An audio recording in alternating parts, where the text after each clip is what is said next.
Investigative journalist Jason Rezaian was arrested on July 22, 2014 by the Iranian government based on charges of anti-state. Rezaian worked for the Washington Post and has been imprisoned in Iran for over 500 days. He's only one of over 200 journalists that are currently imprisoned around the world. For Press Uncuffed, Jason is only one of the 9 journalists it is trying to release. I don't really know what it is about his story. I think it's just because it was so shocking for people, because we don't really think about it, but press freedom is not something that is a guarantee for everyone in every country. Press Uncuffed is an organization that is designed to shed light on the international issue of press freedom. We need Press Uncuffed particularly now because more journalists are in prison than any time since the fall of the Berlin Wall 25 years ago.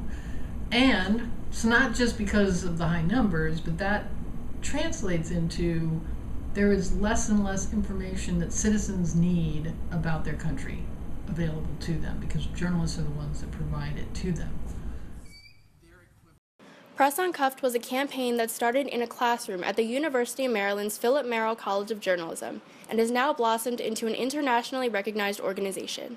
Members go out of their way to pick journalists that are both known and unknown. There was a young photojournalist in Bahrain who was on our list, and he ended up getting out early, and he wrote us a note saying that he thought that Press Uncuffed helped, and he was so young and so unknown. He also said, I don't know why you chose me for the bracelets, but I wanted to thank you so much. And so in that case, I think that we did help elevate his case.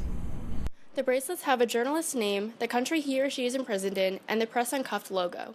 The idea of the bracelet is to really symbolize that I am connected to this person and I will wear this bracelet until that person is released. The shape of the bracelet is supposed to symbolize handcuffs, and they're clear to symbolize the idea of transparency. Currently, 4 out of the 9 journalist Press Uncuffed profiles have been released. Press Uncuffed organized a Kickstarter campaign for funding, and then entered the Do Good Challenge in 2015, which they won. The challenge awarded it with another $5,000 for funding. Since then, the media coverage has been substantial. When we looked at who bought the bracelets, we had worldwide coverage. We had some in Africa, some in Europe, some in Australia, just all over, some in the Middle East. And there are now 2 high-profile retailers interested in selling the bracelets. Multiple news outlets have also contributed to the buzz and featured Press Uncuffed on their websites. The organization has multiple social media outlets to help reach more people on an international level. For a long time, Press Uncuffed was circulated through social media, whether it was through our Tumblr page, our Facebook page, Twitter, we even created Instagram. That's one of the ways that we can connect.